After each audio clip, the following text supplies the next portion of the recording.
While Columbia sat on the launch pad, the five of us were having breakfast and then getting suited up. Here I am waving to the kids.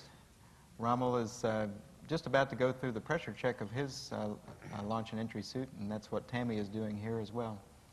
These suits are not totally uncomfortable, but they're not the kind of thing that you'd like to wear. Here's Tom. For any extended period of time, and getting into and out of them is not real pleasant. So it was nice that we launched on the first day. It would have been, well, it was a reasonable trade to have to get in and out of the suit 2 or 3 times in order to get the extra couple of days on orbit. Launch day was absolutely a beautiful day, something new to me. On my last flight, I climbed in the vehicle several times before we went anywhere. Here the engines are lighting 6 seconds prior to liftoff. The vehicle stack goes through its twang, but when the solid's light like this, there's no doubt in your mind you're going somewhere. We had a cadence. Tom started it. He said 102, 102. The computers were in mode 102. I said auto, auto. Pitch and roll yells were in auto and not CSS. And Taco was supposed to say, there goes the tower. But by the time he could say, there goes the tower had already gone. And we're doing more than 100 miles an hour at that point. Here are the solids. What's interesting, they've got 550 tons of propellant. And they're burning that propellant at the rate of about 5 tons per second. So that explains why they're giving us about 6 million pounds of thrust at this point.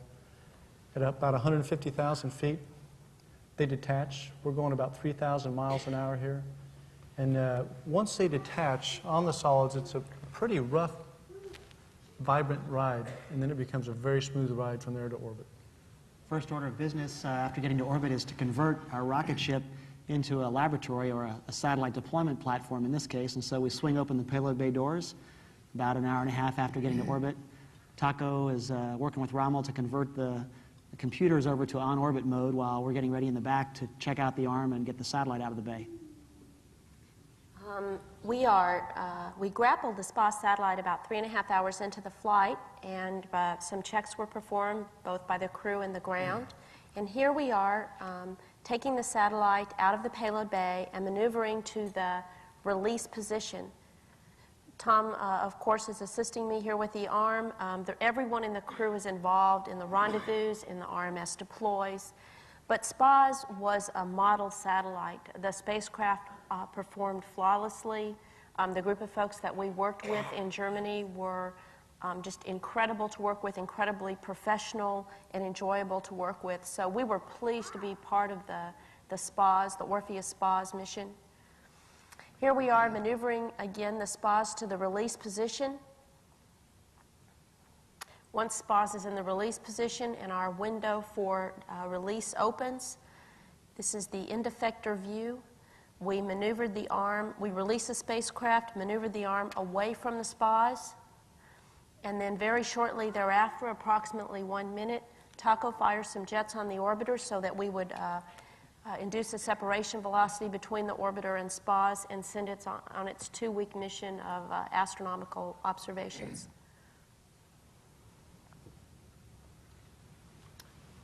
Here we are on the mid-deck, and this is the same secondary I'd mentioned earlier, running the capillary pump loop experiment. And here you can see it, and this is about as exciting as it ever got.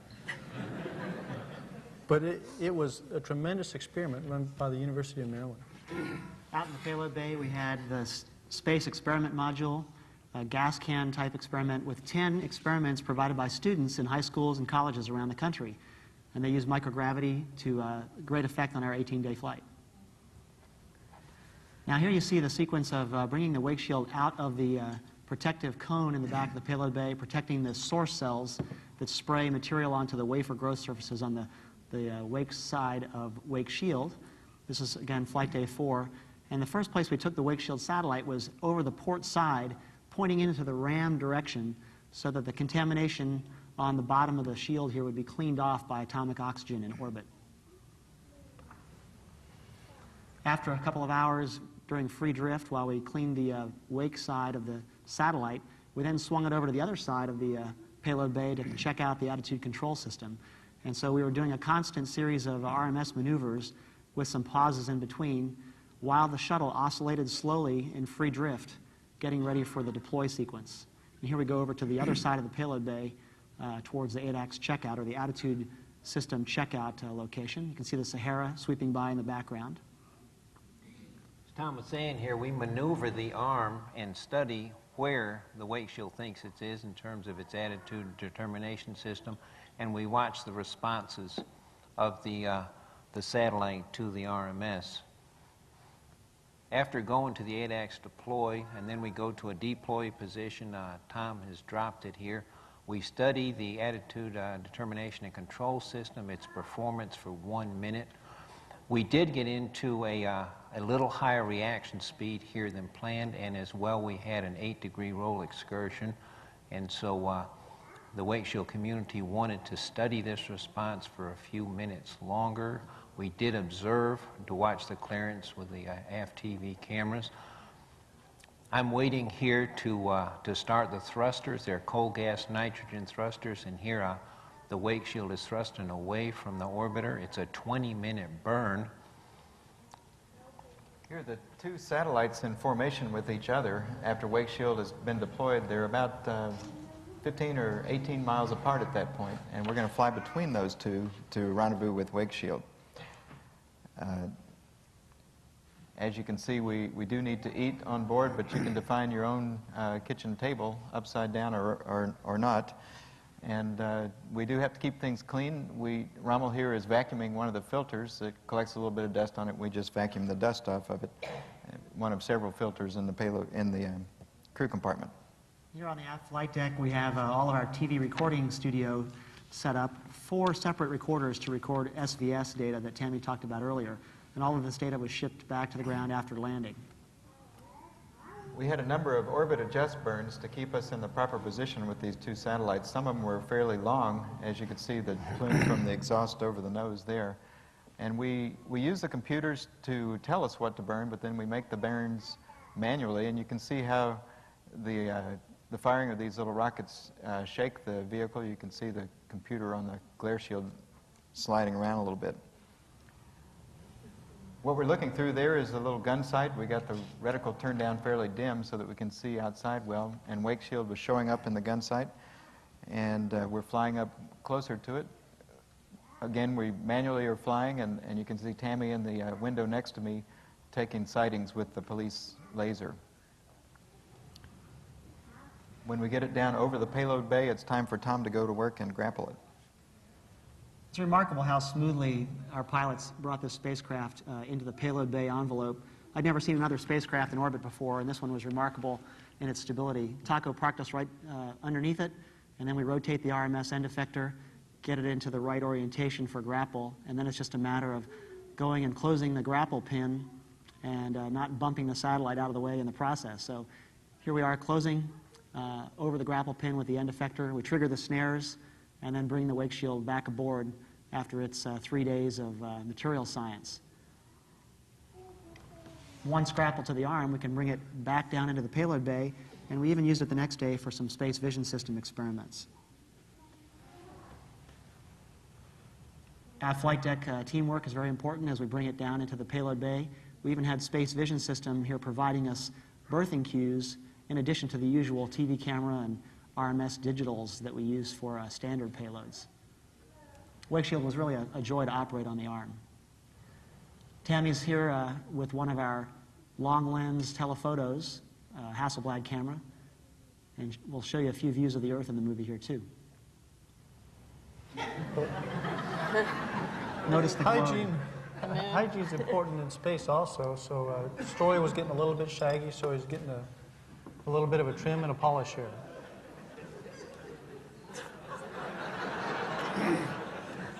Also, I think you could define our crew as works well together. When we had an oil streak spill, everybody chipped in to help clean that spill up.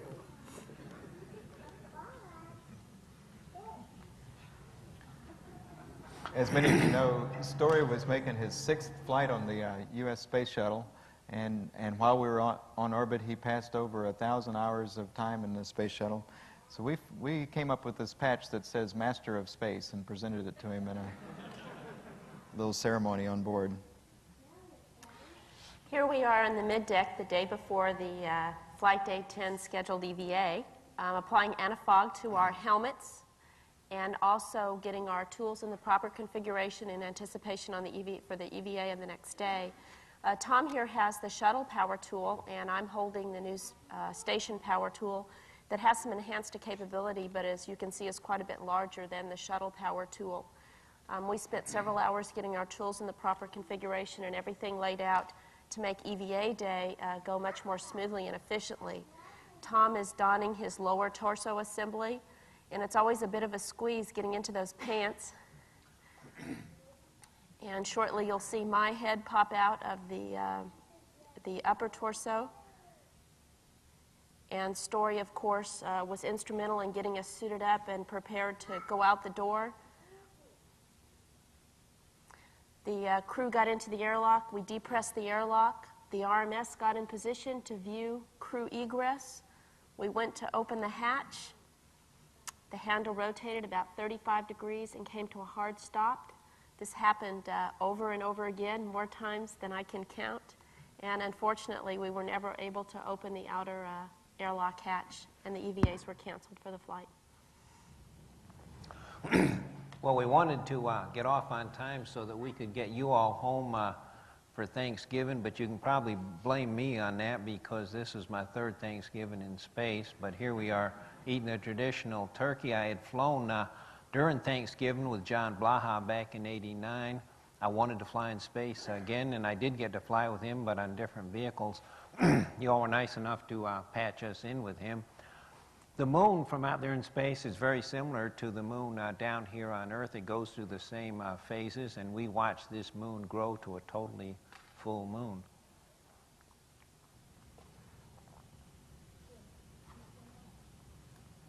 This is a shot of Flight Day 15, and this is the day when we're rendezvousing with Orpheus to bring it back. The Taco was kind enough. We swapped roles during this rendezvous. So I was at the aft station, and Taco was in the forward station until, and now you notice Taco's in the picture, until we got within 100 feet, and then he took it for the prox ops and the grappling. Rommel and Taco did an outstanding job with the rendezvous. They put the spacecraft very, very steady into the end effector camera. All that was left to do was a quick maneuver and a grapple of the Orpheus spas. Post-grapple, we did do a number of maneuvers in support of some space station experiments, testing our SVS system, and making sure that we could get very good position and attitude information out of the Space Vision system in order to facilitate some of the space station construction activities. And this is our final berthing of the spas.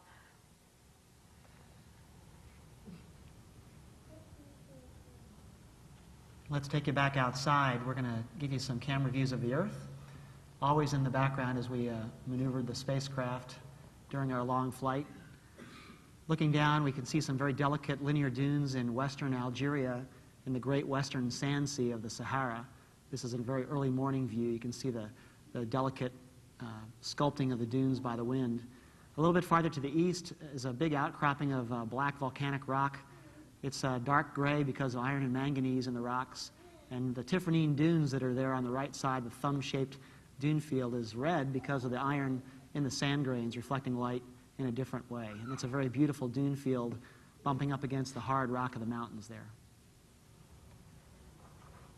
Over Central Africa, we saw a lot of burning going on. You can see several smoke plumes emanating from the rainforest area in Central Africa combined with the grasslands there. And this was one of the hot topics we were looking for from space. We saw a lot of burning not only here, but also in Australia because it's the dry season there. A beautiful real-time sunset from Earth orbit. And now it's time for entry. We've got a small camera handheld in the cockpit that allows us to pan around and show you the orange-pink aerodynamic heating outside the front cockpit windows as we go through about Mach 15.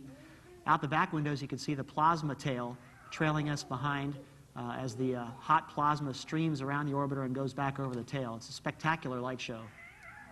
During that time where you saw the plasma trail behind us, we were tilted up at an angle of attack of about 40 degrees.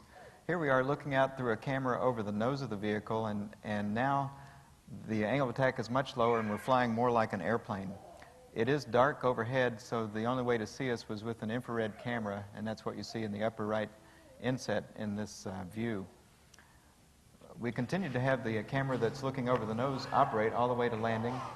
And you see some lights on the ground, and you can see clearly why I called it a night landing.